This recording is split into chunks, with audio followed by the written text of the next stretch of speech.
Warahmatullahi wabarakatuh. Innal hamdalillah nahmaduhu wa nasta'inuhu wa nastaghfiruh wa na'udzu billahi min syururi anfusina wa min sayyiati a'malina.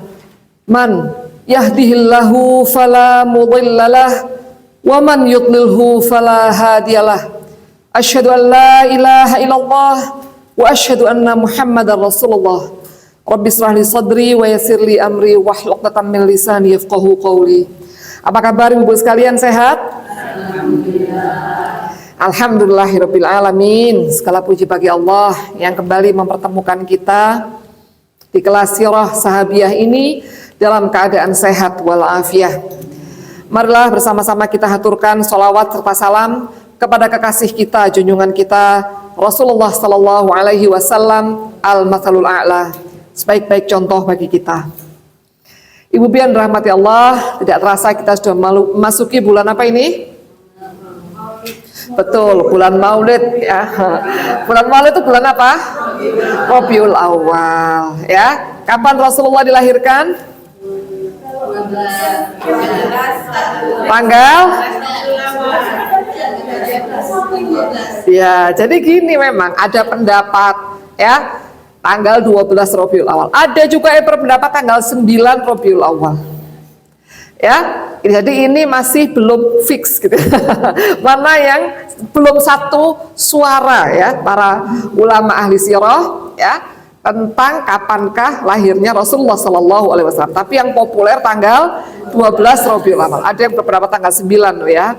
Nah, tapi yang mereka sepakat adalah tanggal 12 Rabiul Awal itu apa? Wafatnya Rasulullah Sallallahu Alaihi Wasallam.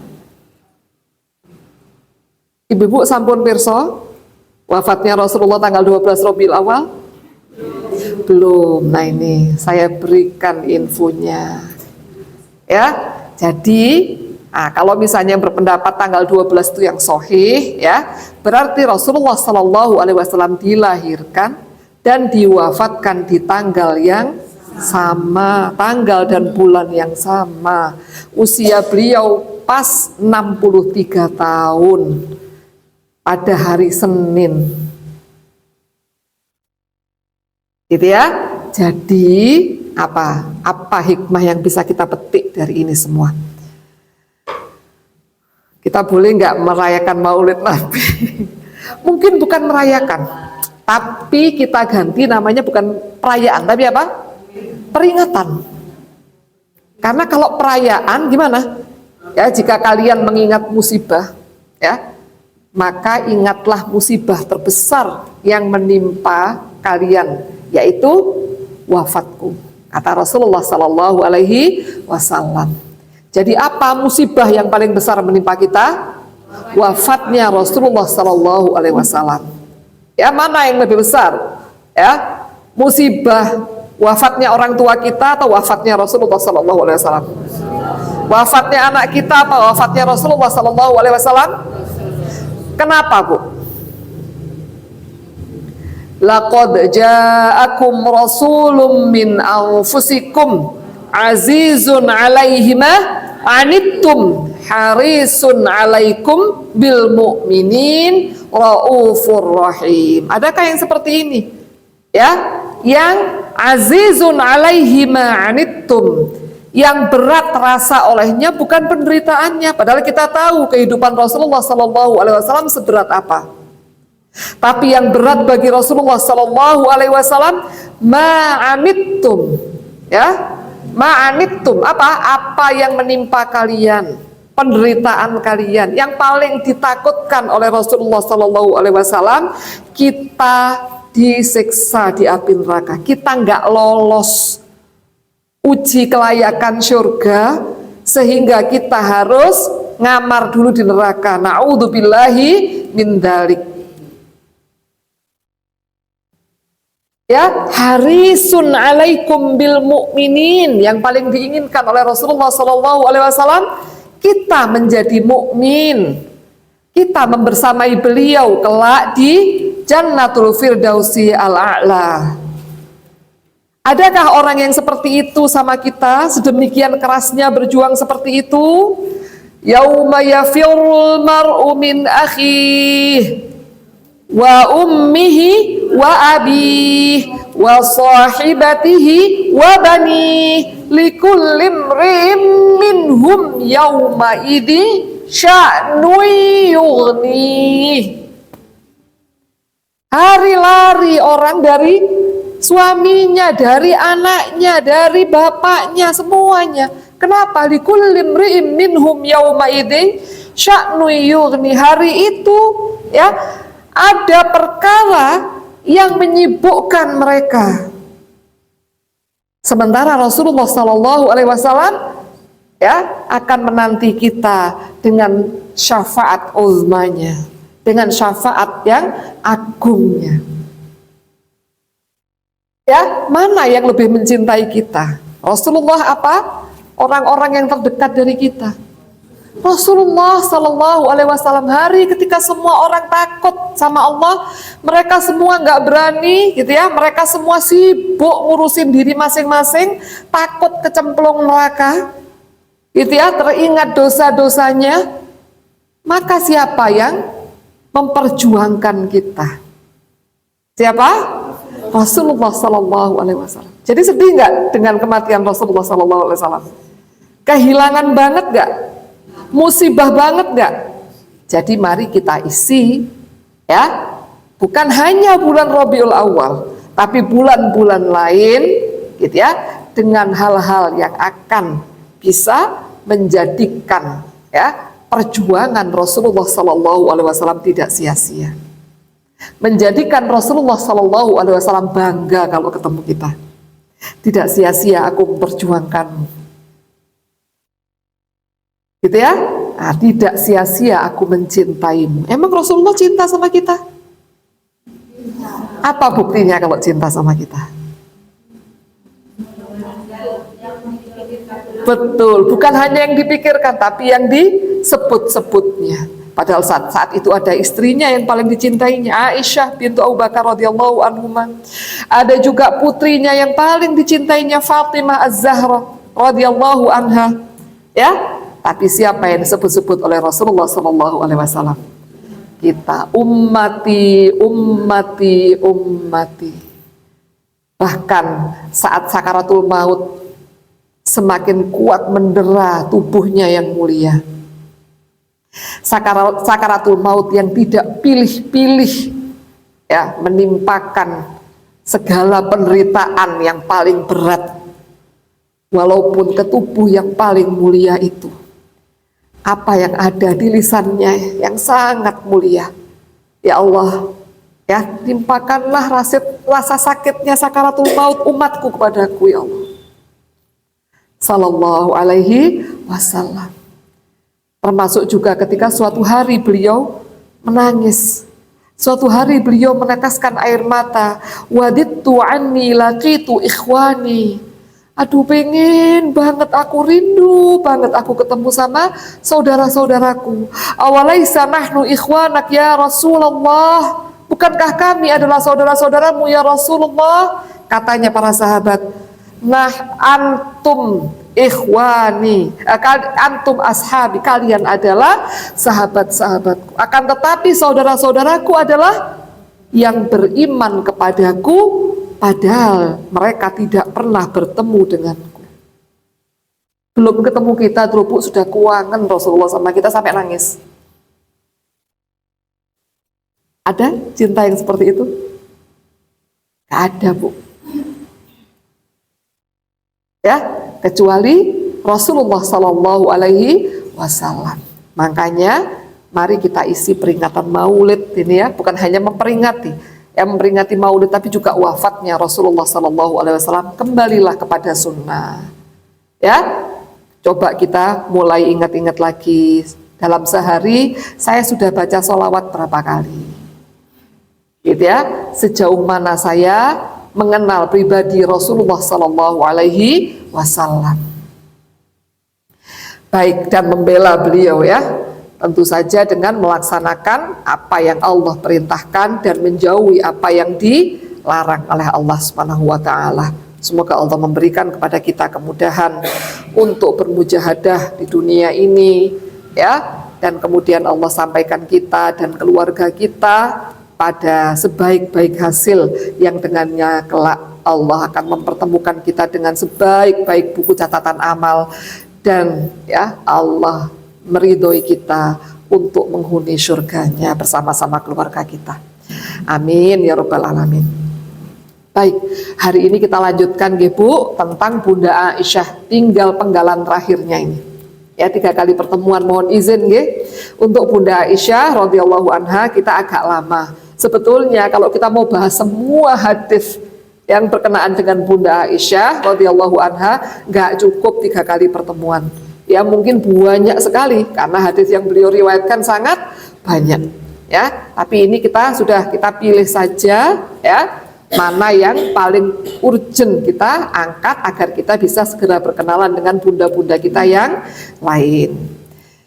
Kemarin sudah kita membahas ya tentang seperti apakah Bunda Aisyah persaingannya dengan para ummahatul mukminin yang lain gitu ya. Kemudian juga seperti apakah keceriaan beliau ya radhiyallahu anha yang membuat Rasulullah sallallahu alaihi wasallam kerap tersenyum gitu ya, memberikan hiburan dikala dakwah Islam gitu ya, memasuki fase-fase yang berat yaitu 27 pertempuran dalam kurun waktu 10 tahun. Ya, ini diantara keistimewaannya Bunda Aisyah ya, yaitu ini yang nggak dimiliki oleh ummahatul mukminin yang lain. Malaikat Jibril datang membawa gambarnya Bunda Aisyah kepada Rasulullah Sallallahu Alaihi Wasallam. Itu ya, kita tahu ya, bahkan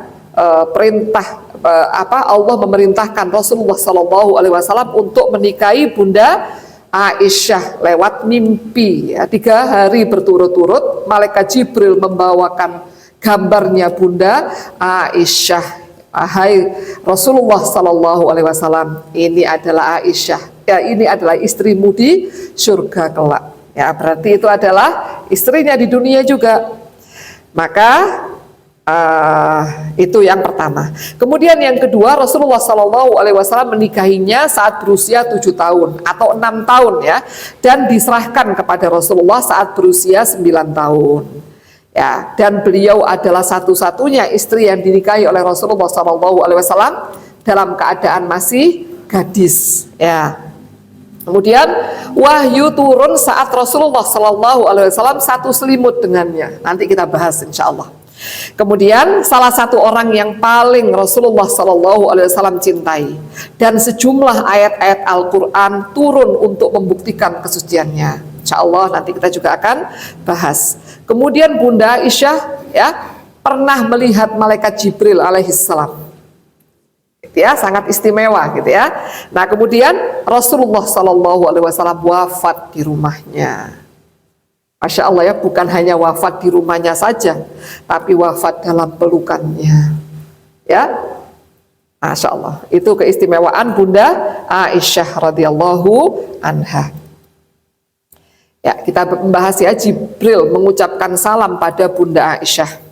Ya, jadi suatu ketika ya, ini diriwayatkan oleh Abu Salamah ya dari Aisyah.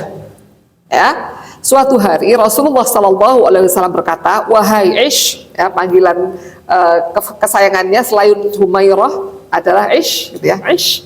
Ya, Aish, anak yang orang yang cekatan, gitu ya, yang cerdas, cekatan, tak-tak, gitu ya. Ini Jibril, ia mengucapkan salam kepadamu. Ya, waktu itu Bunda Aisyah nggak ngelihat malaikat Jibril. Maka kemudian Bunda Aisyah bilang, waalaihissalam warahmatullahi wabarakatuh. Engkau melihat apa yang tidak aku lihat. Ya, nah kemudian suatu ketika Bunda Ummu Salamah radhiyallahu anha datang kepada Rasulullah Shallallahu Alaihi Wasallam, diutus oleh para ummahatul mukminin yang lain. Kenapa? Ini sama ya perihalnya dengan mirip-mirip dengan Bunda Zainab bintu Jahsy radhiyallahu anha yang sudah kita bahas waktu itu. Jadi orang-orang gitu ya, para sahabat itu mereka itu senantiasa ya memberikan hadiah-hadiah kepada Rasulullah Sallallahu Alaihi Wasallam, ya, saat Rasulullah Sallallahu Alaihi Wasallam di rumahnya Bunda Aisyah. Ya, jadi ditunggu sama para sahabat. Kenapa? Mereka tahu bahwa yang paling dicintai oleh Rasulullah Sallallahu Alaihi Wasallam adalah Bunda Aisyah, dan Rasulullah terang-terangan, ya, nggak menyembunyikan, gitu ya. Nah, maka, gitu ya, Bunda Ummu Salamah, ya, menjadi dutanya para ummahatul mukminin. Supaya apa? Supaya ngelarang para sahabat untuk berbuat hal itu. Itu ya, Masya Allah, radhiyallahu anhun ajma'in. Ya, nah kemudian saat itu Rasulullah Sallallahu Alaihi Wasallam tidak menjawab apa-apa. Ya, Bunda Ummu Salamah bilang lagi, ya Rasulullah, ya, teman-temanku berkata, gitu ya, hai Ummu Salamah, demi Allah orang-orang sengaja memilih memberikan hadiah pada hari Aisyah. Kami juga menginginkan kebaikan seperti yang diinginkan Aisyah. Perintahkan Rasulullah Sallallahu Alaihi Wasallam untuk memerintahkan orang-orang memberi hadiah kepada beliau dimanapun beliau berada atau dimanapun beliau bergilir, gitu ya. Nah kemudian Bunda Ummu Salamah menyampaikan hal itu kepada Rasulullah Sallallahu Alaihi Wasallam.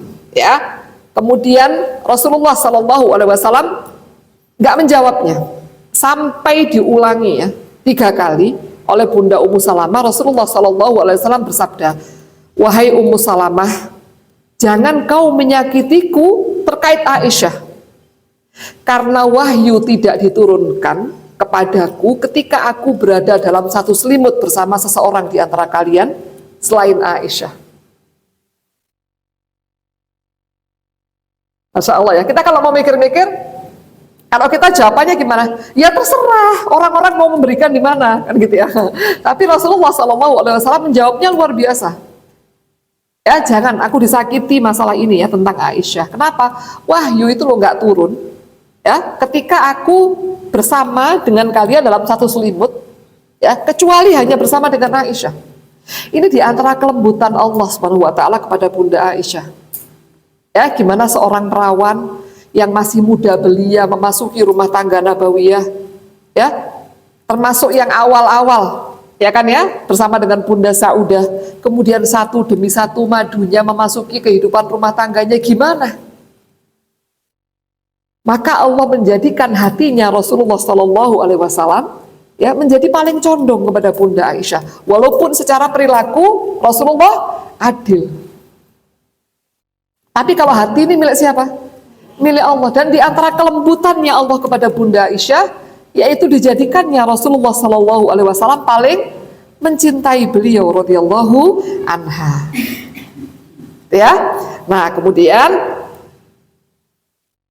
Bunda Aisyah, kita sudah pelajari, ya, bahwa di antara hikmah yang luar biasa Allah Subhanahu wa taala memasukkan seorang Aisyah bintu Abu Bakar radhiyallahu anhuma ke dalam rumah tangga nabawiyah, ya, adalah di antaranya karena kecerdasannya yang luar biasa. Ya, Bunda Aisyah itu orang yang ketika mendapatkan ilmu, sekali dengar ilmu, maka selama-lamanya tidak akan pernah lupa. Dan Allah jadikan seperti itu, beliau tidak akan pernah lupa, gitu ya. Nah, beliau pun mempelajari ilmu zuhud dari Rasulullah Sallallahu Alaihi Wasallam.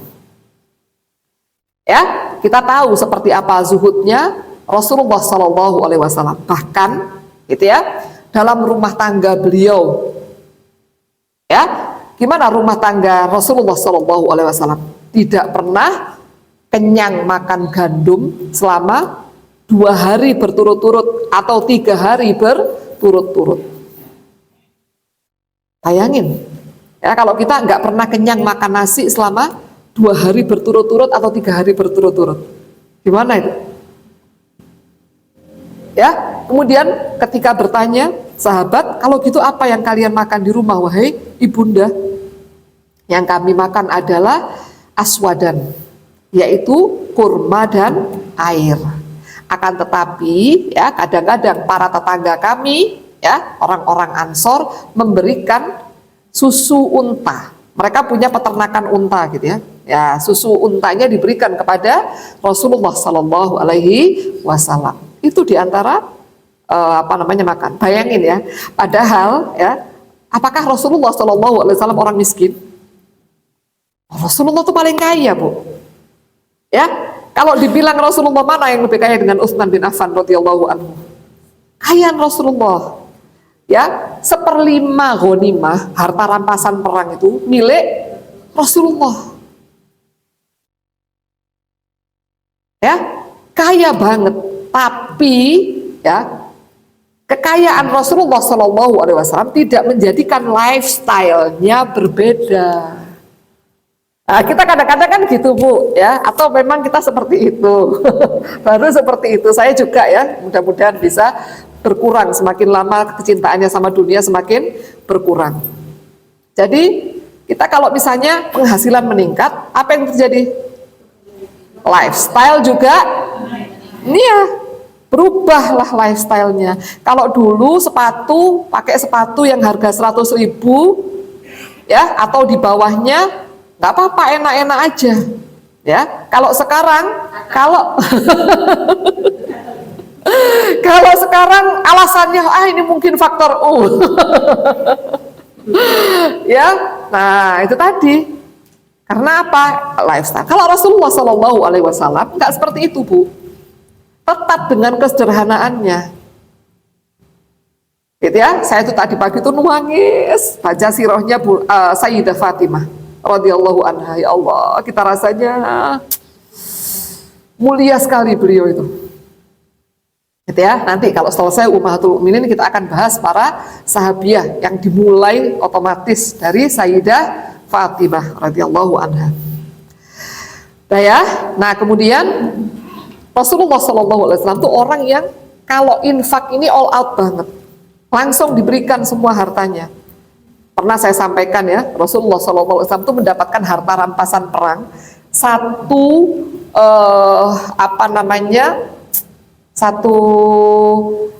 pelatarannya ya, Masjid Nabawi itu penuh dengan ghanimah harta rampasan perang, jatahnya Rasulullah Shallallahu Alaihi Wasallam. Ya, tapi kemudian datanglah fakir miskin, anak yatim dan lain-lain sebagainya, langsung ngerubung, habis. Sampai ya kain burdahnya Rasulullah yang dipakai itu ditarik-tarik, mau diminta, padahal itu kain kasar, sampai berdarah lehernya Rasulullah. Sudah cukup, kan sudah diambil semua. Kayak gitu. Nah, kalau kita gimana itu ada presiden begitu kan? Ya, mungkin di penjara itu. Nah, nggak seperti itu. Rasulullah Shallallahu Alaihi Wasallam tes, udah nggak apa ya. Gini kan suara saya udah keras ya. Atau nggak usah pakai ini sekalian? Pakai aja ya. Baik. Ya. Nah, kemudian suatu ketika, gitu ya, Rasulullah Shallallahu Alaihi Wasallam bersabda. Ini diriwayatkan oleh Bunda Aisyah. Andai kata aku memiliki emas sebesar gunung Uhud, ya, satu gunung yang ada di Madinah, kalau dulu masih di luar Madinah, ya, maka akan aku sedekahkan semuanya tanpa habis, sampai habis, gitu ya. Aku tidak akan menyisakan melainkan yang aku pergunakan untuk membayar hutang. Jadi tetap ya, kalau misalnya kita kepingin infak, ya, tapi kita masih punya hutang, yang kita dulu kan mana? Membayar hutang dulu. Ya. Nah, kemudian apa yang ditinggalkan oleh Rasulullah Sallallahu Alaihi Wasallam saat wafat? Apakah surat-surat atau apa? Apa yang ditinggalkan? Gandum yang banyaknya itu cuman 1 laci. Yang itu dimakan sama Bunda Aisyah. Gitu ya, itu yang diriwayatkan oleh Bunda Aisyah, ya. Dan kemudian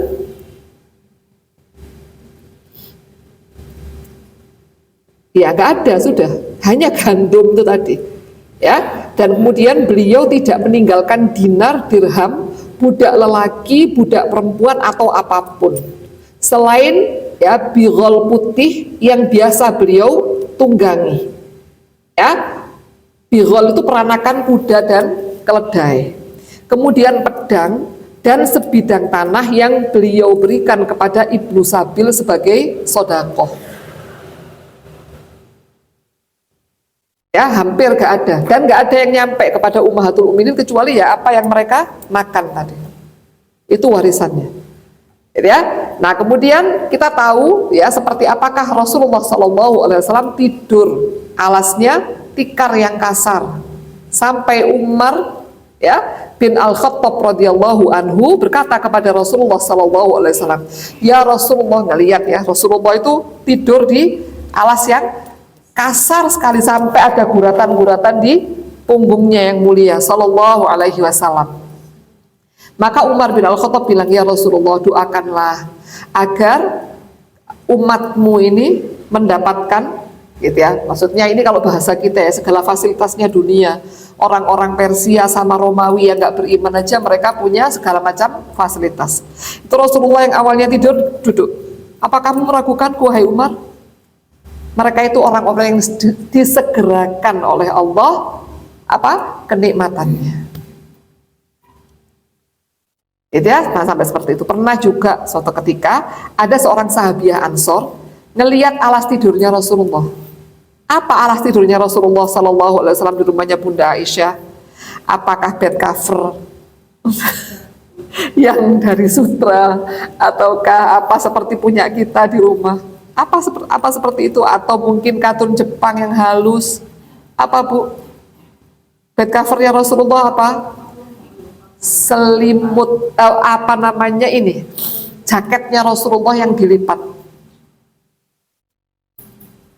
ya, sehingga sahabiah Ansor pas melihat gitu, ya Allah kasihan banget gitu ya, datang pas Rasulullah nggak ada membawakan karpet dari wool ya, ada yang berpendapat karpet dari Persia. Kemudian ya Bunda Aisyah lagi menikmati itu, bersenang-senang di atas satu-satunya furniture yang agak lumayan lah di rumahnya. Kita tahu ya kondisinya seperti apa rumahnya Rasulullah SAW. Nah kemudian ya Rasulullah tanya, apa ini Ish? Alhamdulillah barusan diberikan karpet yang bagus sama tetangga kita wanita Ansor. Kembalikan Ish. Enggak mau ya Rasulullah. Kembalikan Ish. Enggak mau ya Rasulullah. Kembalikan Ish.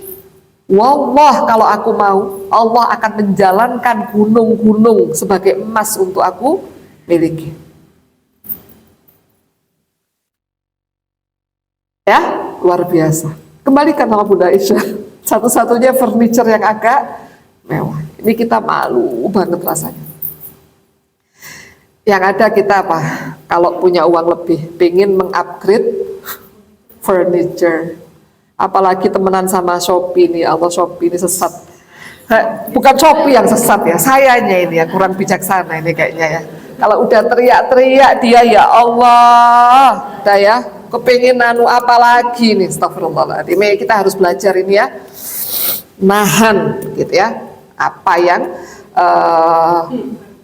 keinginan kita untuk lebih-lebih, udah nggak usah ngupgrade gitu yang ada di dalam rumah gitu ya, kita manfaatkan. Bukankah itu masih bagus gitu, bukankah masih bisa dipakai, tapi kadang-kadang kita berikan alasan-alasan padahal alasannya itu kecil gitu ya.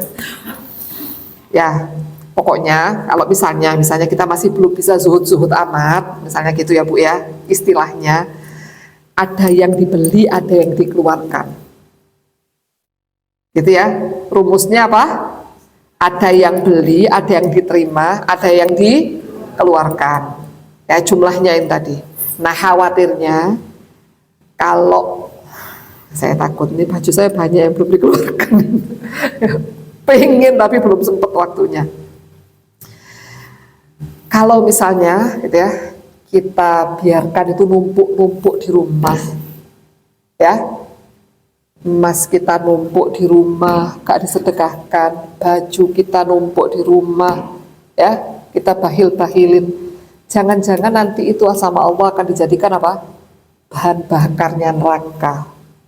Bahkan dibilang emas-emas yang ditumpuk terus apa itu nanti disetikakan oleh Allah, naudzubillah min dzalik, di punggung-punggung orang-orang yang bahil-bahilin dunia, bahil-bahilin harta itu untuk.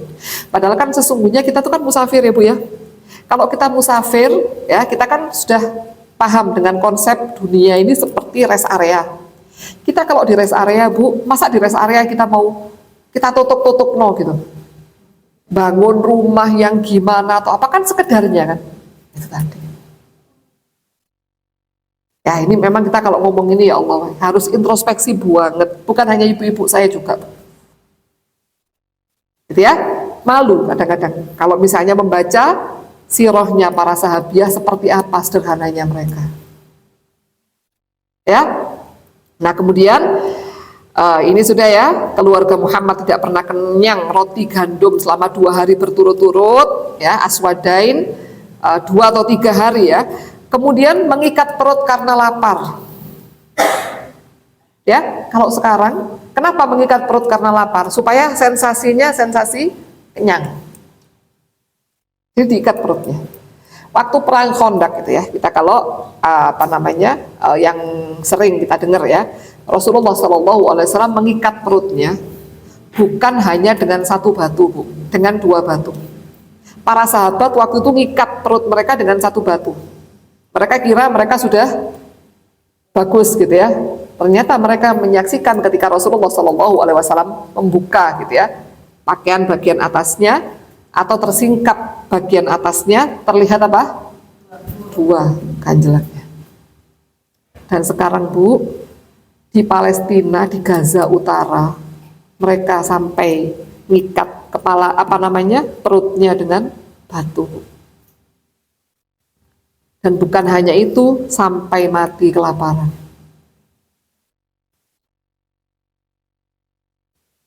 Ya, makanya jangan sampai ya Bu ya, ada barang yang mubazir di rumah. Kalau disuguhi, ini ibu-ibu kadang-kadang kalau disuguhi gimana Bu? Kalau mau menghabiskan takut disangka serakah. Gitu. Padahal gimana? Habisin aja Bu. Jangan takut sama pandangan manusia, dan belum tentu dia berpikir seperti itu. Kita kadang-kadang yang overthinking, iya, yang mikirnya itu yang ini sudah, ya negatif dihabiskan. Kemudian misalnya ada jamuan makan di rumah kita, terus ada yang nggak habis gimana Bu? Ya ini yang misalnya bekas-bekasnya aqua, terus apa buat nyiram tanaman, ya buat apa gitu. Insya Allah ibu-ibu tahu. Nah kemudian makanan di rumah gitu ya, kita nggak habis misalnya apa di restoran, terus apa kira-kira gimana? Bawa aja kasih ini. Saya tuh inget Ustazah Jumana, Ustazah saya, Ustazah kita itu kalau nggak habis atau apa itu diberikan ke hewan-hewan di jalan itu ya. Kita ingat ya saudara-saudari kita yang ada di Palestina. Nah, nanti kita kalau ketemu sama mereka apa yang kita katakan? Ya, di sini kita nggak hati-hati dengan nikmat yang Allah berikan kepada kita berupa makanan. Nah, kemudian Bunda Aisyah ya suatu ketika ada yang memberikan uang ya, 70.000 dirham. Amirul Mukminin ya Umar bin Al-Khattab radhiyallahu anhu memberikan jatah ini ketika Rasulullah SAW sudah wafat Bu. Ya Ummahatul Mukminin masing-masing diberikan uang yang banyak. Gitu ya. Kayak ini Bunda Aisyah diberikan uang 2 karung. Gitu ya. Maka beliau minta piring, gitu ya. Dan kemudian disuruh membagi-bagikan sampai habis. Padahal Bu, baju panjangnya ditambal.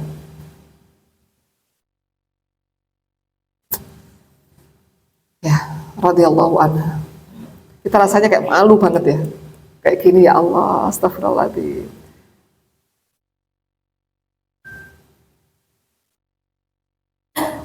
Ya, semoga Allah berikan kekuatan bagi kita untuk apa?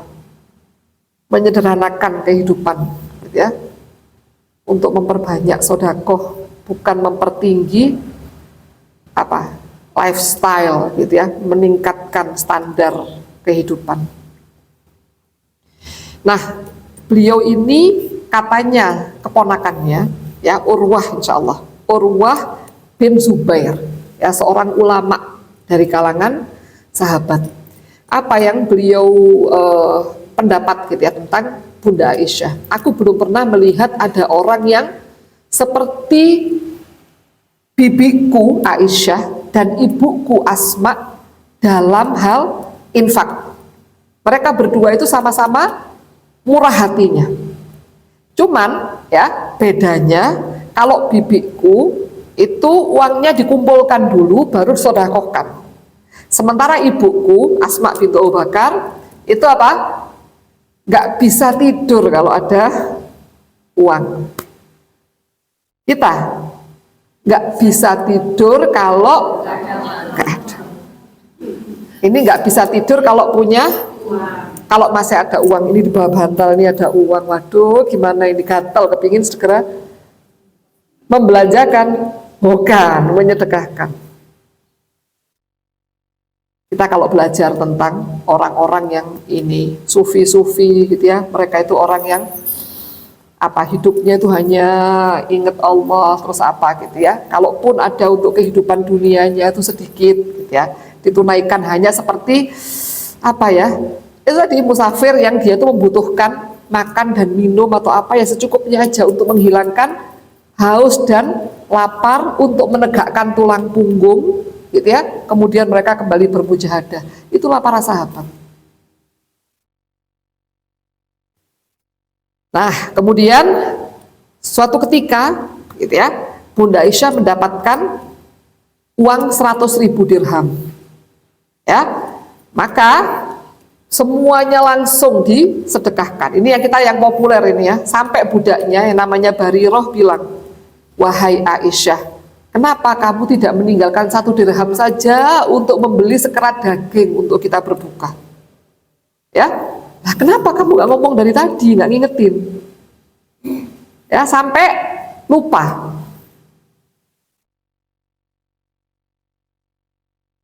Alhamdulillah ya, saya bersyukur bahas ini. Akhir-akhir ini merasa mulai ini. Kemudian menyedekahkan 1.180 dirham, lupa memberi makanan berbuka. Nah, ini Bu yang unik. Budaknya Bunda Aisyah itu suka pinjem bajunya Bunda Aisyah. Ya. Nah, kalau kita gimana Bu? Jangankan budak, pembantu aja. Ya. Jadi sampai budaknya itu merasa bosan karena bajunya sudah usang, dan bajunya Bunda Aisyah itu bukan baju yang mahal. Ya, baju katun yang kasar, seharga 5 dirham. 5 dirham itu berapa rupiah? 1 dirham 4.000 ya. 5 dirham berapa? 20.000 rupiah. Ya, dan budaknya itu lama-lama bosen pakai bajunya Bunda Aisyah dulunya ketika Rasulullah masih hidup. Kalau ada orang yang dirias di Madinah, maksudnya ada pengantin, itu pasti beliau pinjem bajunya Bunda Aisyah. Ya, nah kemudian lama-lama baju itu usang, namanya juga baju murah. Lama-lama beliau nggak mau pinjem lagi bajunya Bunda Aisyah. Lihat budakku itu, dia merasa tinggi hati sekarang untuk pinjem bajuku, dipakai di rumah pun tinggi hati, nggak mau. Radhiyallahu anha. Ayo kita muhasabah, seperti apakah kita dengan khodimah kita. Apakah nyun sewu Bu nggih, mohon izin, apakah ada di antara kita yang masih memperlakukan khodimah, orang yang membantu di rumah itu sebagai warga negara kelas sekian, makannya harus di bawah, harus di dapur, nggak boleh makan di meja makan, walaupun nggak punya penyakit pernafasan tapi piringnya harus berbeda. Nah ini Bu, ini teguran buat kita semua, bukan hanya ibu-ibu tapi juga saya. Gimana kita memperlakukan khodimah kita? Ini budak Bu. Budak ini milkul yamin, ibaratnya mau diapain, mau dibunuh terserah, tapi nggak boleh ya, hak milik gitu ya.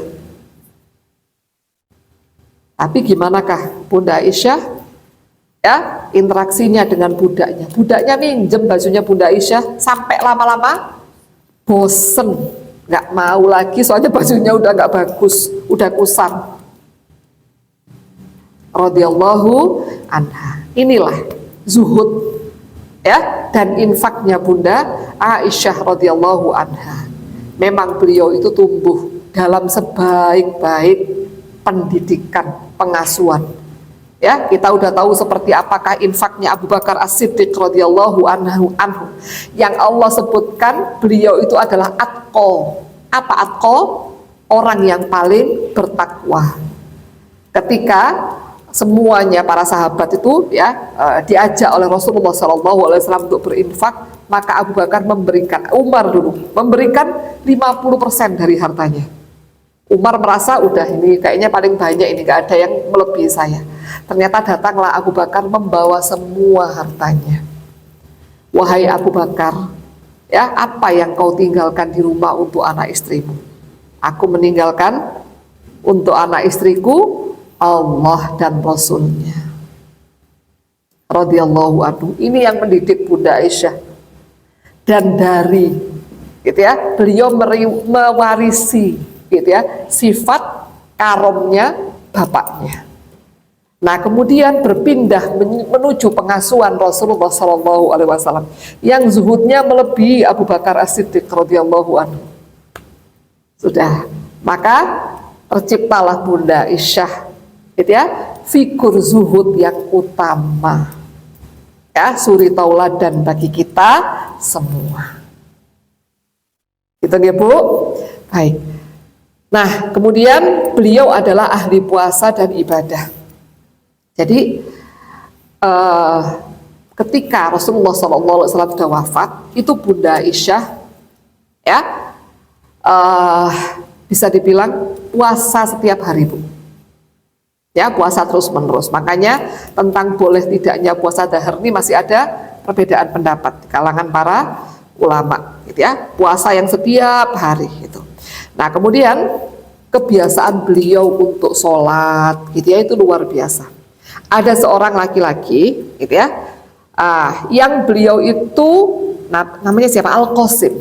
Tapi bukan Al-Qasim putranya Rasulullah ya. Al-Qasim salah seorang di antara sahabat, gitu ya, atau tabiin. Itu setiap kalau mau pergi kemana-mana itu menyempatkan diri untuk melewati rumahnya Bunda Aisyah. Statusnya Ummahatul Mukminin itu kan ibu kita semua. Jadi ibaratnya sebelum mau kemana-mana pamit sama ibunya dulu, gitu ya, selalu salam kepada Bunda Aisyah dan dijawab salamnya. Suatu ketika ya Al-Qasim itu pas ngelewatin rumahnya Bunda Aisyah mau salam, didengarnya Bunda Aisyah ini lagi sholat. Kemudian baca ayat dalam surat At-Tur, "Famannallahu alaina wa waqana adzabas samum." Maka Allah memberi nikmat kepada kami dan memelihara kami dari adab yang panas. Sambil nangis diulang-ulang ayat itu tadi. Ya, maka Al-Qasim memutuskan udah aku tak ini aja, nggak ganggu Bunda, saya tak menyelesaikan pergi untuk urusan saya dulu. Agak lama kembali lagi Al-Qasim tadi, saya tadi belum salam sama Bunda. Ya, ketika mau salam masih didapatinya Bunda Aisyah nangis sambil sholat. Gitu ya, dari lamanya beliau sholat. Siapa yang ditiru? Kekasihnya Sallallahu Alaihi Wasallam, yang walaupun sudah diampuni dosanya, walaupun pintu surga gak akan terbuka sebelum beliau ketuk, gitu ya, nah, tapi tetap ya dalam sholatnya yang lama sampai kedua kakinya bengkak. Ya, tentang lamanya sholatnya Rasulullah, di antara riwayat suatu ketika ya Abdullah bin Abbas ya atau Ibnu Abbas, putranya Al-Abbas bin Abdul Muthalib ya, putranya pamannya Rasulullah, berarti sepupunya Rasulullah. Nah, Abdullah bin Abbas ini kan keponakannya ya Bunda Maimunah bintul Haris ya. Nah, Abdullah bin Abbas kalau gilirannya Bunda Maimunah itu suka nginep di rumahnya Rasulullah, ya, namanya Bunda Maimunah. Ngapain? Kepingin tahu seperti apakah aktivitasnya Rasulullah SAW di dalam rumahnya. Ya, maka malam Rasulullah kan bangun. Ya, diajak Abdullah bin Abbas sholat malam. Udah, yang dibaca apa? Alif Lam Mim, gitu ya. Dikirain Allah paling 1 juz selesai. Ternyata masih dilanjutkan sampai selesainya Al-Baqarah. Kirain paling sampai Al-Baqarah selesai, masih dilanjutkan surat Ali Imran, An-Nisa, dan lain-lain sebagainya. Sampai berapa juz itu dibaca sama Rasulullah SAW sekali berdiri. Gitu ya, lamanya sholatnya Rasulullah SAW. Itu yang diteladani sama Bunda Aisyah. Jadi Bunda Aisyah itu dicetak oleh Allah untuk menjadi seorang ulama. Gitu ya, dan bukankah beliau sangat cerdas? Semua yang beliau dengar itu langsung hafal, gitu ya. Bahkan ilmu-ilmu yang beliau dengar di dalam kamarnya, yang ada di Masjid Nabawi, pasti beliau langsung paham. Radhiyallahu anha. Nah, kemudian lembaran jihad Bunda Aisyah. Ya, suatu ketika ya, Bunda Aisyah minta izin kepada Rasulullah SAW untuk berjihad. Maka gitu ya, Rasulullah SAW bersabda, sebaik-baik jihad adalah haji. Gitu ya. Nah, kemudian ya haji, atau ada riwayat yang lain yaitu haji mabrur. Nah, kemudian Bunda Aisyah gitu ya, tapi memahaminya gitu ya, tetap gitu ya mengikuti jihad dan dibiarkan oleh Rasulullah SAW, berarti tidak apa-apa gitu ya. Nah, diantaranya itu ketika perang Uhud, perang di mana kita sempat kalah ya, dengan kekalahan yang luar biasa. Banyak di antara para sahabat yang menjadi syahid. Nah, itu Bunda Aisyah yang waktu itu masih belia, hilir mudik dengan Ummu Sulaim radhiyallahu anha ya, membawa air minum di geriba-geriba untuk diberikan kepada korban luka. Beliau ikut jihad ya, tapi bukan jihad di medan tempur langsung gitu ya, tapi bagian logistik, bagian rumah sakit lapangan gitu. Nah, itu yang dilakukan oleh Bunda Aisyah. Nah, kemudian ya, saat perang Khandaq, ini yang luar biasa, perang parit, Bunda Aisyah bahkan berani maju ya ke tempat-tempat yang bahaya, sampai ketahuan oleh Umar bin Al-Khattab. Waktu itu sempat melihat Sa'ad bin Mu'adz radhiyallahu anhu, yang waktu itu baju besinya itu nggak menutup semuanya, itu ya, ada bagian yang terbuka, gitu ya, yaitu yang dengannya Allah memberikan syahadah kepada Sa'ad bin Mu'adz radhiyallahu anhu di perang Khandaq. Nah, kemudian dengar juga gimana Sa'ad bin Mu'adz waktu itu bersyair, terus Bunda Aisyah itu meriwayatkan. Terus juga ketemu Umar bin Al-Khattab.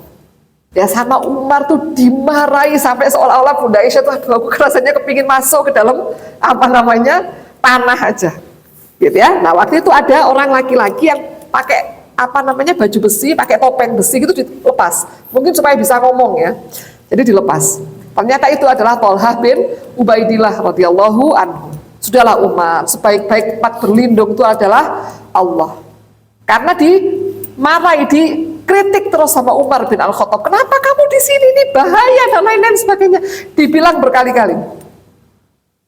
Gitu ya, itu menunjukkan keberaniannya Bunda Aisyah radhiyallahu anha. Nah, kemudian juga ketika perang Bani Mustalik, ya, perang Bani Mustalik. Nah, waktu itu Bunda Aisyah yang mendapatkan undian untuk ikut. Nah, waktu itu ada peristiwa yang sangat besar, insya Allah kita akan bahas setelah ini. Nah, ibu-ibu yang dirahmati Allah, Bunda Aisyah itu pernah, ini satu hal yang belum saya ceritakan ya, senantiasa minta izin kepada Rasulullah SAW.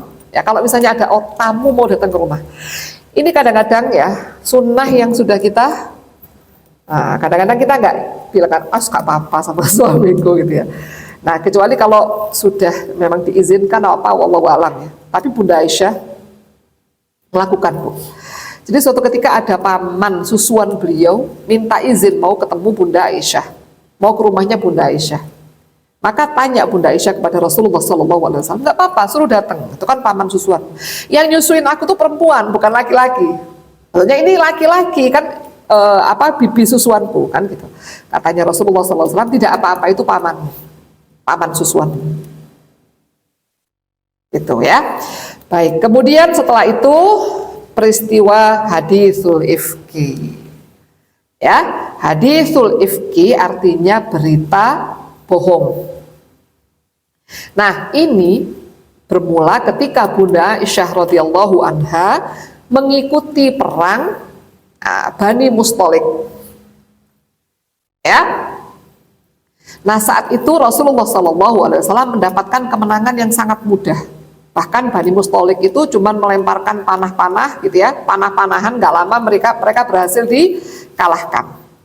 Nah, waktu itu Rasulullah SAW menikahi Bunda Juwairiyah bintul Haris, gitu ya. Nah, ketika Rasulullah SAW menikahi Bunda Juwairiyah bintul Haris, ini kan karena Bani Mustalik ini kalah. Kenapa Bani Mustalik kok diperangi? Karena mereka mau memerangi Rasulullah. Mereka udah menyiapkan ya peralatan perangnya, ya prajuritnya sudah, bahkan mereka udah ngajak kabilah lain untuk ikut perang. Nah, ketika mendengar Rasulullah SAW yang mau mendatangi mereka, itu kabilah yang mau ikut bergabung dengan Bani Mustalik langsung ketakutan mereka. Mereka langsung pulang.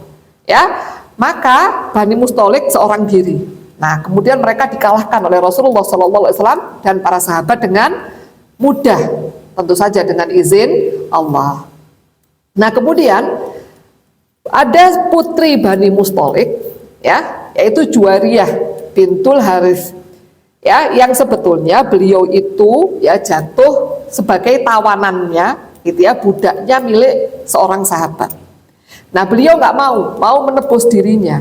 Nah, kemudian sama Rasulullah SAW diberikan tawaran, gimana kalau misalnya aku memberikan kepadamu tawaran yang lebih baik, yaitu kamu aku nikahi dan aku bebaskan. Kamu aku bebaskan dan aku nikahi. Gitu ya, maka beliau pun bersedia. Rasulullah SAW melakukan itu melihat maslahatnya yang luar biasa dengan menikahnya beliau dengan Bunda Juwairiyah. Yaitu apa? Para sahabat mereka merasakan mereka sudah punya tawanan perang sendiri-sendiri dari kalangan Bani Mustalik ini, ya budak-budak gitu ya. Nah, ketika mereka ngelihat Rasulullah menikahi Bunda Juwairiyah, mereka nggak mau menawan besannya Rasulullah SAW, iparnya Rasulullah SAW. Paham ya? Maka dibebaskanlah semuanya dan mereka semuanya masuk Islam. Itu Bunda Aisyah bisa bilang, aku nggak pernah ngelihat orang yang keberkahannya lebih tinggi daripada Juwairiyah bintul Harith. Ya, walaupun kira-kira cemburu nggak Bunda Aisyah? Ngelihat Bunda Juwairiyah itu sudah nggak suka. Ya, aduh, cantik ya orangnya. Aku nggak mau Rasulullah melihat apa yang aku lihat. Tapi beliau nggak kehilangan keadilan ketika memberikan pendapat tentang Bunda Juwairiyah. Kita kadang-kadang kalau sudah dikuasai dengan perasaan gimana? Ya wis welek sak kabeh. Kalau Bunda Aisyah enggak, tetap bilang, aku nggak pernah ketemu orang yang keberkahannya melebihi Juwairiyah. Ini wanita yang sangat besar keberkahannya. Jadi kita bisa bayangin ya hikmah yang luar biasa. Ya, Islamnya Bani Mustalik ketika putri mereka dinikahin oleh Rasulullah SAW. Nah, kemudian pulanglah pasukan ini.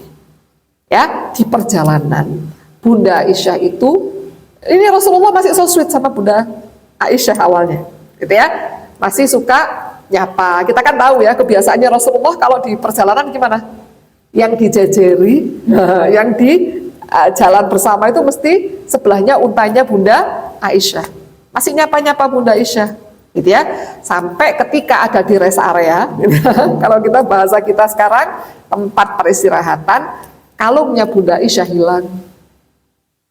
Ada yang berpendapat itu bukan kalungnya Bunda Aisyah, itu adalah kalung yang dipinjamkan oleh saudarinya Asma bintu Abu Bakar. Jadi bukan kalungnya sendiri. Ada juga yang berpendapat itu kalungnya Bunda Aisyah. Ya, tapi kalung murah, bukan kalung-kalung yang mahal, bukan kalung-kalung murah. Nah, kemudian Bunda Aisyah cari-cari. Karena Bunda Aisyah cari-cari, Rasulullah SAW ikut. Jadi ya, kamu kenapa Aisyah nyari kalung ya Rasulullah? Ya, dicari, dibantu sama Rasulullah SAW. Nah, kemudian karena Rasulullah nyari, para sahabat kira-kira gimana? Ikut nyari. Sehingga akhirnya apa? Nah, akhirnya mereka tertunda perjalanannya, ya, menuju ke tempat yang berikutnya. Padahal air sudah habis. Nah, kira-kira gitu gimana para sahabat? Nah, kalau kita langsung buat hashtag kecewa, saya tuh, ya, gara-gara Aisyah kita nggak bisa berangkat. Aisyah cinta dunia atau apa gitu ya, mungkin gitu ya komen-komennya. Nah, sampai waktu itu Rasulullah tuh lagi tidur di pangkuannya Bunda Aisyah. Ya, itu loh, walaupun nikah sama orang lain tetap yang paling dicintai siapa? Bunda Aisyah. Kan mantan baru tuh sama Bunda Juwairiyah. Ya kan? Tidur di pangkuannya Bunda Aisyah. Ya, di kemahnya Bunda Aisyah. Kemudian datanglah Abu Bakar As-Siddiq radhiyallahu anhu. Ya, apa yang kamu lakukan Ish? Gitu ya, mungkin kalau bahasa kita, ayah kecewa sama kamu gitu ya, gara-gara kamu ini orang nggak bisa berangkat, ini nggak bisa wudhu, ini gimana ini? Ya, ditekan sama Abu Bakar lambungnya gitu ya. Tapi beraninya bilang pelan-pelan karena Rasulullah lagi tidur, nggak mau membangunkan Rasulullah SAW. Ditekan lambungnya sama Abu Bakar sampai Bunda Aisyah meringis kesakitan. Ya, nggak lama kemudian apa? Rasulullah SAW bangun dan turunlah ayat tentang tayamum. Dari situ, wah lain langsung hashtagnya Alhamdulillah Aisyah memang ini penuh berkah atau apa gitu ya. Langsung pendapat mereka tentang Bunda Aisyah apa? Bagus. Udah melanjutkan perjalanan kan ya. Qadarullah di rest area berikutnya hilang lagi kalungnya. Ini ketemu sudah. Ternyata ketika kalungnya itu ketindian apa untanya Bunda Aisyah. Ketika diberdirikan, nah ini kalungnya ketemu. Sudah ya. Berikutnya ya Bunda Aisyah kehilangan kalung lagi di rest area berikutnya. Kira-kira gimana? Sudah buat gara-gara yang waktu itu nggak berani sudah ya, nggak berani. Bunda Aisyah cari sendiri. Nah, waktu itu Bunda Aisyah mikir, oh waktu itu aku ke kamar mandi, ya, kalau bahasa kita sekarang ya ke tempat itu ya, kalau dulu untuk menunaikan hajat, kemudian dicari di situ lama. Nah, waktu itu Bunda Aisyah tuh masih belia dan masih ringan, gitu ya, sehingga yang memanggul sekedupnya Bunda Aisyah, jadi kan dinaikkan sekedup, ibu-ibu tahu ya sekedup yang di atasnya unta yang kita kalau misalnya wisata di apa Saudi itu ada gitu yang ada kain apa warna-warninya terus itu ya hiasan-hiasannya terus apa gitu ya. Nah itu kan Bunda Aisyah dinaikkan situ, itu yang manggul sekedup itu nggak nyangka kalau nggak ada Bunda Aisyahnya, saking ringannya Bunda Aisyah. Kemudian dinaikkan di atas unta, mereka melanjutkan perjalanan. Bunda Aisyah udah nemuin kalung tadi ya, kemudian ngelihat loh kok sudah nggak ada siapa-siapa ya, karena beliau pinter gitu ya, maka ke tempat ya perkemahannya para sahabat di situ, ke tempat perkemahannya di mana Bunda Aisyah di situ nunggu ya, cari tempat bernaung ya, namanya di padang pasir, tempat bernaungnya ya di balik batu besar gitu ya. Udah, nah Bunda Aisyah ketiduran di situ. Nah kemudian datanglah seorang sahabat yang tugasnya itu memang ya untuk menyisir barang-barang, mungkin ada barang-barang yang ketinggalan. Ya, namanya Sofwan bin Mu'attal radhiyallahu anhu. Begitu Sofwan radhiyallahu anhu melihat Bunda Aisyah, apa yang dikatakan? Innalillahi wa inna ilaihi raji'un. Bukan alhamdulillah. Satu-satunya perkataan yang terluncur dari lisannya Sofwan bin Mu'attal cuman istirja. Ya, nggak ada perkataan yang lain. Ngajak ngomong atau apa, mencairkan suasana dengan ngobrol atau apa, enggak sama sekali. Ya, dan Sofwan ini Bu, orangnya ganteng. Ya, kalau orang-orang Muhajirin punya Mus'ab bin Umair radhiyallahu anhu, syuhada perang Uhud, ya. Orang Ansor punya Sofwan bin Mu'attal radhiyallahu anhu. Sudah ya, sampai sini paham? Nah, kemudian apa yang terjadi? Sofwan ini menderumkan untanya dekatnya Bunda Aisyah, kemudian menjauh. Ya, menderumkan, didudukkan supaya naik, menjauh, memalingkan wajah, menjauh. Kenapa? Perempuan ini kadang-kadang kalau naik kendaraan suka gayanya agak gimana ya. Kita kalau naik, makanya saya kalau naik sepeda motor di depan banyak orang laki-laki, saya milih agak jauh dikit. Soalnya kadang-kadang itu walaupun ini apa namanya ada celananya, tapi tetap rasanya nggak nyaman, gitu ya. Beliau menjauh. Nah, kemudian setelah itu ketika Bunda Aisyah udah naik, Sofwan bin Mu'attal pun membangunkan untanya tadi dan mengantarkan Bunda Aisyah untuk menyusul kafilah. Nah, waktu perang itu, ya perang Bani Mustalik itu pertama kalinya orang-orang munafik mau ikut perang. Mereka itu sudah buat gara-gara. Abdullah bin Ubay bin Salul sudah berusaha untuk memecah belah. Sampai Allah menurunkan surat Al-Munafiqun itu ya, mengkritik atau menceritakan seperti apakah boroknya orang-orang munafik gitu. Nah, mereka itu sudah berusaha cari gara-gara dan mereka marah gitu ya. Kenapa kok apa namanya nggak ada perang antara Aus dan Khazraj walaupun sudah dikompori, sudah dipanas-panasin. Ya, maka ketika ngelihat Bunda Aisyah dibonceng, bukan dibonceng ya, diantarkan oleh Sofwan bin Mu'attal radhiyallahu anhu, langsung dibuatlah gosip. Ya, mereka nggak berhasil untuk ya menjelekkan Rasulullah Shallallahu Alaihi Wasallam. Sebelumnya mereka berusaha untuk menjelekkan Rasulullah Shallallahu Alaihi Wasallam yang menikahi Bunda, ya, saya lupa ya, Ummu Habibah atau Juwairiyah ya.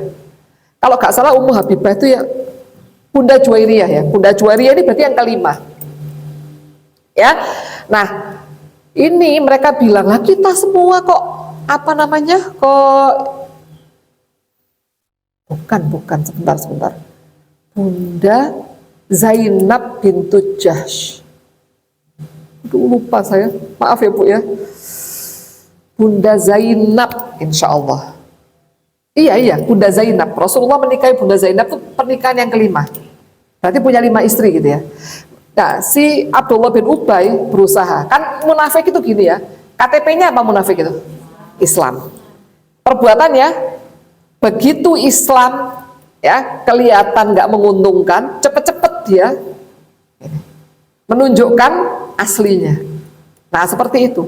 Atau begitu Islam ini ada yang berusaha untuk memburukkan, dia jadi orang yang paling getol. Gitu ya. Nah, dia melihat ini ada celah untuk menjelekkan Rasulullah SAW dengan pernikahan dengan Bunda Zainab bintu Jahsh. Ya, itu pernikahan yang kelima. Maka dia bilang lah, kami ini nikahnya bolehnya cuma orang 4 perempuan ya, 4 istri. Kok Rasulullah seperti itu? Padahal Rasulullah menikah dengan Bunda Zainab ini dinikahkan oleh Allah dari atas langit ke-7. Rasulullah ini nggak mau. Awalnya nggak mau, gitu ya. Kenapa? Karena Zainab, Bunda Zainab bintu Jahsh radhiyallahu anha ini adalah mantan istrinya anak angkatnya Zaid bin Harithah radhiyallahu anhu. Padahal sebelum mereka bercerai, masih mereka ini nggak cocok. Kan Rasulullah berusaha untuk menikahkan, ya. Nanti kalau kita bahas sirahnya Bunda Zainab kita akan paham. Akhir al-muhim, ya, pernikahan mereka ini sangat nggak cocok, sangat sudah bolak-balik konsultasi ke Rasulullah gitu, ya, itu turun sebetulnya sudah, atau Allah sudah memberitahukan kepada Rasulullah SAW bahwa kelak Rasulullah akan menikahi Bunda Zainab, tapi disuruh mempertahankan sama Rasulullah. Ya, setelahnya pun Rasulullah nggak langsung menikahi, dinikahkan oleh Allah di atas dari atas langit ke-7. Jadi Abdullah bin Ubay bin Salul dikejari. Ya, ketika dia berusaha ya untuk menjelekkan Rasulullah Shallallahu Alaihi Wasallam, tapi apa? Yang nikahin ternyata siapa? Allah langsung. Jadi Rasulullah Shallallahu Alaihi Wasallam setelah memasuki rumahnya Bunda Zainab itu nggak pakai izin, nggak pakai datang dengan ini, nggak, Allah yang nikahin. Sudah. Ya, makanya beliau sangat membanggakan hal itu. Nah, kira-kira gimana mangkelnya Abdullah bin Ubay ini nggak berhasil, juga nggak berhasil mengadu domba antara Aus dan Khazraj. Maka ketika dia melihat peluang untuk menjelekkan Rasulullah, untuk membuat sedih Rasulullah, langsung dilakukan. Zina itu gak mungkin nggak terjadi apa-apa. Nah, sayangnya di antara para sahabat ada yang terprovokasi, Bu. Bahkan di antara mereka ada Ahlul Badr yang terprovokasi. Ada sahabiah yang terprovokasi. Gitu, terpancing ikut-ikutan menyebarkan berita dusta sehingga Madinah resah. Dan Bunda Aisyah pulang dari perang itu sakit. Lama sakitnya nggak sembuh-sembuh. Nah, kekasihnya Rasulullah Muhammad SAW nggak seperti biasa. Kita kan tahu ya seperti apa kasus sweetnya Rasulullah SAW sama Bunda Aisyah. Ini cuma nanyain biasa, senyumnya pun hambar. Ya, perempuan ini punya insting, gitu ya. Langsung kenapa? Sedih gitu Bunda Aisyah. Bunda Aisyah minta dirawat sama Ummu Ruman saja, sama ibunya saja, minta izin pulang ke rumah orang tua. Ya, nah kemudian diizinkan oleh Rasulullah Shallallahu Alaihi Wasallam, dirawat oleh Abu Bakar sama Ummu Ruman. Bunda Aisyah masih sakit dan masih belum tahu kalau ada fitnah yang sangat besar melanda kehidupan beliau radhiyallahu anha. Nah, Rasulullah Shallallahu Alaihi Wasallam waktu itu mendengarkan gosip yang seperti itu. Sebetulnya beliau ini percaya sama istrinya, ya, tahu seperti apakah istrinya, tapi gosip ini luar biasa. Dan kemudian wahyu nggak turun sampai 30 hari lebih nggak turun, nggak seperti lazimnya. Ya, mereka itu hidupnya dibimbing dengan wahyu para sahabat. Al-Quran itu ya turun yang secara langsung itu dari Allah ke Baitul Izzah. Kemudian Allah turunkan sedikit demi sedikit berdasarkan peristiwa. Ya, nah ini ada peristiwa yang sangat dahsyat, kok nggak turun ayat untuk membela Bunda Aisyah. Rasulullah juga nungguin. Ini Allah kok nggak belain? Wajar kalau Rasulullah bingung. Sampai waktu itu resah Rasulullah SAW tanya kepada Zaid bin Harithah, ya, gimana pendapatmu hai Zaid? Ya Rasulullah, aku nggak lihat ya dari dirinya Aisyah kecuali yang baik-baik saja. Tanya kepada Ali bin Abi Thalib radhiyallahu anhu, ya, Li, gimana menurut pendapatmu Aisyah? Ali karamallahu wajhah itu orang yang logis, ya, maka beliau berkata kalau melihat Rasulullah sedih gini, Sayyidina Ali nggak mau banget, gitu ya, bukannya Sayyidina Z mau gitu ya, enggak, tapi karakter ini kan ya, ini cenderung ke logis. Ya Rasulullah, kalau memang ini apa namanya membingungkan seperti ini, apalagi nggak turun ayat terus apa gitu ya, ya sudahlah, banyak perempuan yang lain. Sampai bilang gitu, ya. Tapi ya Rasulullah, jika engkau ingin mengetahui karakter aslinya, tanyakan kepada budaknya. Tanya sama budaknya, Bariroh, ya. Apa kata Bariroh? Ya Rasulullah, aku tidak melihat yang buruk dari dirinya Aisyah, ya, kecuali yang baik-baik saja. Akan tetapi dia itu masih muda, ya. Kadang-kadang kalau bahasa kita teledor, ya, disuruh nungguin apa namanya adonan, ya, adonan kalau mengembang ya, disuruh nungguin, ternyata dia malah ketiduran, akhirnya adonannya dimakan oleh keledai. Ya hanya masalah-masalah itu, ya. Maka Rasulullah SAW pun berkhutbah, gitu ya, setelah kan memastikan gitu ya, dirinya pasti ini nggak ada yang salah. Coba sih orang-orang terdekatnya, oh ya nggak ada yang salah gitu ya. Maka beliau pun, ini siapa yang berani menyakitiku seperti ini ya. Di antara intinya khutbahnya Rasulullah SAW itu, berdirilah Sa'ad bin, bukan Sa'ad bin Mu'adz ya, Sa'ad bin Mu'adz radhiyallahu anhu itu sudah syahid di perang Khandaq. Ini setelahnya Khandaq. Jangan-jangan Usaid bin Hudzair ya, cuman di buku Sa'ad bin Mu'adz ya itu tadi ya, makanya meninggalnya kapan terus apa itu masih ada apa namanya, itulah sirah ya. Kalau kita mau cari, saya mau carinya yang ini, yang sahih-sahih aja, terus apa itu, kadang-kadang juga kita bingung juga gitu ya, yang sahih riwayatnya siapa, pendukungnya apa, dan lain sebagainya gitu. Kita ambil hikmahnya. Al-muhim kalau sirah itu gitu ya, beda dengan kita belajar hadis ya. Udah, kemudian setelah itu siapa? Usaid bin Hudzair ya, kita bilang ya, radhiyallahu anhu, bangun ya Rasulullah, kalau yang bilang menyakitimu tadi ya dari apa kabilahku Aus ya, maka akan kami bunuh dia gitu ya. Nah kemudian bangkit juga Sa'ad bin Ubadah radhiyallahu anhu dari Khazraj, ya Rasulullah ya, jika yang apa namanya yang berbuat, yang berkata yang buruk ya, yang menyakitimu tentang keluargamu dari Khazraj gitu ya, maka kami yang akan bertindak.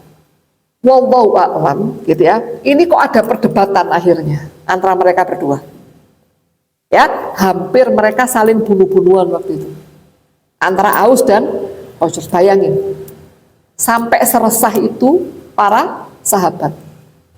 Ummahatul mukminin ini adalah bundanya orang-orang beriman.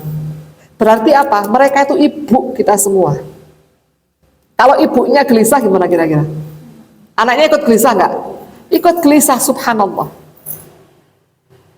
ya. Itu jadi satu Medina gelisah karena lazimnya kalau ada masalah itu turun ayat. Ini ditunggu-tunggu 30 hari lebih nggak turun ayat. Nah Bunda Aisyah ini masih nggak tahu, cuman ini kenapa Rasulullah kok nggak seperti dulu, kok nggak seperti lazimnya, aku ini salah apa, nggak sembuh-sembuh ya. Nah kemudian suatu ketika Bunda Aisyah ini minta antar sama Ummu Mistah. Ummu Mistah itu masih kerabatnya Abu Bakar ya, taruhlah masih sepupunya Abu Bakar ya, kerja sama Abu Bakar As-Siddiq. Dia punya anak namanya Mistah bin Usasah atau Mistah bin Usalah gitu ya. Nah ketika nganterin Bunda Aisyah ke kamar mandi itu kan di padang pasir gitu ya. Nah kemudian pulangnya itu, oh enggak, waktu mau berangkat itu Ummu Mistah tuh mau jatuh dan dia bilang celakalah Mistah. Itu Bunda Aisyah marah, jangan wahai Ummu Mistah, nggak boleh, Mistah tuh ahli Badar, nggak boleh mencela seorang ahli Badar dan lain-lain sebagainya. Aisyah, kamu nggak tahu apa yang dikatakan oleh Mistah, oleh anakku? Enggak, apa diceritakan sama Ummu Mistah? Gak jadi kebelet Bunda Aisyah ya, langsung nangis sejadi-jadinya. Kemudian ke Abu Bakar sama Ummu Ruman, ayah ibu, kenapa kalian nggak membela aku gitu ya. Nah Abu Bakar ini orangnya yang gimana ya, ini luar biasa. Ini berhadapan dengan apa? Ini ada fitnah yang besar, memang menimpa keluarga mereka, mereka tahu, tapi Allah belum menurunkan pembelaan ini. Jadi Abu Bakar sama Ummu Ruman nggak bisa bilang apa-apa kecuali dirain air mata. Gitu ya. Nah kemudian Bunda Aisyah tidur gitu ya, kayak apa? Mengkurep nangis. Paling enak bahasa Jawa ya, nggak tahu. Ya apa itu tadi? Bahasa Indonesia ini. Nah itu tadi ya, itu sampai berhari-hari, sampai rasanya kering air mataku. Datanglah Rasulullah SAW setelah hari ke-30 sekian tadi ya, karena nggak ada ayat yang turun ya. Rasulullah SAW berkata kepada Bunda Aisyah, amma ba'd, setelah tanya kabar gitu ya, wahai Aisyah, jika ya seumpama ya kamu nggak bersalah, pasti Allah sudah menurunkan pembelaannya dari atas langit ketujuh. Tapi jika engkau bersalah wahai Aisyah, bertaubatlah. Ya, Allah mencintai orang-orang yang taubat. Itu Bunda Aisyah langsung ya, seolah-olah air mataku tuh kering ya, tidak bisa lagi menangis gitu ya, paku mematung gitu ya, nggak bisa ngomong apa-apa kecuali yang dikatakan oleh siapa itu? Dikatakan oleh Nabi Ayub gitu ya. Nah, ketika ini apa yang dikatakan ya? Aku menyerahkan uruskanku ini kepada Allah atau apa gitu ya. Intinya seperti itu. Intinya seperti itu. Kemudian beliau kembali tidur, ya, kembali tengkurap tadi itu. Nah, gak lama kemudian Rasulullah itu ngalami kayak rasanya, sensasinya wahyu itu turun. Dan itu wahyu yang berat, sampai Rasulullah ini berkeringat. Waktu itu musim dingin, ya, berkeringat keluar. Nah, kemudian gak lama kemudian Rasulullah ketawa. Wahai Ish, gitu ya, sudah datang. Selamat untukmu wahai Aisyah, pembelaanmu dari Allah sudah datang. Nah, kemudian Rasulullah SAW membacakan ya surat Nur, gitu ya, ayat 11 sampai 20, gitu ya, pembelaan Allah Subhanahu Wa Taala kepada Bunda Aisyah radhiyallahu anha. Nah, kemudian Abu Bakar sama Ruman bilang, wahai Aisyah, sekarang berterima kasihlah kepada Rasulullah Sallallahu Alaihi Wasallam. Wallahi aku tidak akan berterima kasih dengan Rasulullah. Lucu Bunda Aisyah radhiyallahu anha, akan tetapi aku berterima kasih dengan Allah yang sudah membelaku. Apa hikmah yang bisa kita ambil di situ? Sebaik-baik tempat bersandar itu siapa? Allah. Itu loh, Allah ingin mendidik Bunda Aisyah waktu itu. Ya, sekaligus apa? Ingin menguatkan tauhidnya Bunda Aisyah, gitu ya. Kemudian ingin mendidik Bunda Aisyah tentang apa? Tentang sebaik-baiknya yang dimintai pertolongan, dijadikan tempat bersandar hanyalah Allah, gitu ya. Kemudian juga ingin apa? Menunjukkan mana yang jahat, mana yang baik, itu kan ketahuan. Nah, di antara yang ada satu kisah, yaitu Abu Bakar As-Siddiq. Jadi Abu Bakar As-Siddiq ini kan beliau ini senantiasa memberikan gitu ya uang bulanan kepada Mistah bin Utsasah. Jadi Mistah itu miskin ya, maka Abu Bakar itu memberikan uang bulanan gitu ya, karena saudaranya miskin, veteran perang Badar gitu ya. Maka Abu Bakar bilang, mulai saat ini aku tidak akan pernah memberikan uang bulanan lagi sama Mistah. Terus Abu Bakar bersumpah, wallah mulai sekarang aku nggak mau ngasih uang bulanan lagi sama Mistah. Kalau kita kira-kira gimana? Ya cek kapok, jadi pelajaran buat dia ya. Itu Allah tegur Abu Bakar surat Nur ayat 22. Ya, a'udzubillahi minasyaitonir rajim. Wala ya'tali ulul fadli minkum was-sa'ati ayyutu ulil qurba wal masakini wal muhajirina fi sabilillah. Ya, dan janganlah bersumpah ulul fadli minkum, orang yang memiliki keistimewaan ya dari kalian, wasa'ah dan keluasan. Ayyutu ulil qurba wal masakini wal muhajirina fi sabilillah, agar dia tidak memberikan kepada kerabat dan orang miskin dan muhajirin fi sabilillah. Ya, wal ya'fu wal yasfahu, berilah maaf dan berilah kelonggaran gitu ya, berlapang dadalah. Ala tuhibbuna ayyaghfirallahu lakum, apakah kamu tidak ingin diampuni oleh Allah dosamu? Wallahu ghafurur rahim, Allah maha pengampun, maha penyayang. Sekelas Abu Bakar itu mungkin gimana dibandingkan kita, dosanya banyak mana ya? Padahal kita kalau bilang masuk akal nggak, Abu Bakar bilang udah Mistah udah tak kasih pelajaran, nggak tak kasih uang bulanan lagi ya, bisa jadi tambahi gini kan, biar dia berusaha mandiri. Tapi apakah Abu Bakar seperti itu ya? Abu Bakar bilang seperti itu, langsung tegur sama Allah, Abu Bakar ya, nggak cocok kamu berbuat seperti itu ya. Kamu kan diberikan kelapangan sama Allah, kamu menyetop itu, bersumpah nggak akan beri makanan lagi kepada Mistah bin Utsasah, padahal keadaan dia seperti itu, dia ibnu sabil ya dia masakin, dia juga ulil kurba, orang yang dekat gitu, apa kerabatmu, kamu mau nyetop gitu, emang kamu nggak kepingin diampuni dosamu sama Allah? Sekelas Abu Bakar Bu ditegur sama Allah seperti itu, gimana dengan kita?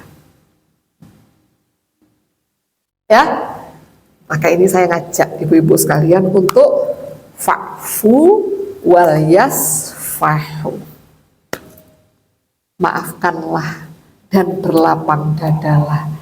Ala tuhibbuna ayyaghfirallahu lakum. Tidakkah kita pengen diampuni dosa-dosa kita sama Allah? Mana yang lebih banyak ya orang berbuat kesalahan sama kita, apa dosa kita kepada Allah? Mana Bu? Jujur loh Bu. Dosa. Makanya kalau ada orang yang menyakiti kita, kesempatan Bu, kita maafkan dengan embel-embel. Oh boleh kita minta sama Allah, ya Allah sudah tak maafin dosa kesalahannya ya Allah, padahal dia tuh nyakitin hatiku, nggak apa-apa ya Allah, ampunilah dosa-dosaku. Butuh nggak kita? Jangan-jangan Allah datengin orang yang nyakitin hati kita, mengkhianati kita, ya. Kemudian apalagi yang nggak enak-enak masukin ke kehidupan kita supaya apa? Supaya dosa kita diampuni sama Allah. Jadi itu adalah peluang kita bertawasul dengan amal solih kita, ya, dan memaafkan itu amalan hati yang ringan atau berat? Berat. Kalau berat berarti pahalanya besar. Ya, pernah kan saya sampaikan ada orang, ya, ada dua orang. Satu ini mau masuk surga. Kemudian digandoli kakinya sama yang satu ini. Ya Allah, orang ini pernah nyakiti hatiku. Orang ini pernah gini sama aku. Ya, kemudian Allah tunjukkan, ya, satu, nah, jangan boleh masuk surga. Satu pemandangan yang sangat bagus, istana di surga yang sudah nggak terbayang keindahannya seperti apa. Ya, kemudian orang itu tanya, ya Allah, itu punyanya Nabi mana ya Allah? Punyanya Siddiq mana ya Allah? Punyanya orang solih mana itu ya Allah? Punyanya syuhada mana? Itu punyamu kalau kamu maafin saudaramu. Ya Allah, aku maafin ya Allah. Aku maafin ya Allah saudaraku. Fa'fu wal yasfahu, ala tuhibbuna ayyaghfirallahu lakum. Ayo ya, kita pulang dengan semangat dalam hati, aku akan maafin siapapun yang pernah menyakitiku untuk mendapatkan ampunannya Allah. Ya, wallahu a'lam bishawab. Berarti belum selesai ya, kurang sedikit wafatnya gitu ya. Gak apa, insya Allah pertemuan berikutnya kita sambung dengan Bunda Hafsah radhiyallahu anha. Itu dulu ibu-ibu yang dirahmati Allah yang bisa kita bahas hari ini. Mohon maaf ya, untuk tanya jawab kita pending dulu. Mungkin kalau ada pertanyaan bisa pertemuan berikutnya. Kita akhiri dengan istighfar dan doa kafaratul majlis. Astaghfirullahaladzim, astaghfirullahaladzim, astaghfirullahaladzim. Subhanakallahumma bihamdik, asyhadu an la ilaha illa anta, astaghfiruka wa atubu ilaik. Barakallahu fikunna jami'an. Terima kasih atas perhatiannya. Mohon maaf kalau ada yang salah. Kebenaran datangnya hanya dari Allah. Assalamualaikum warahmatullahi wabarakatuh.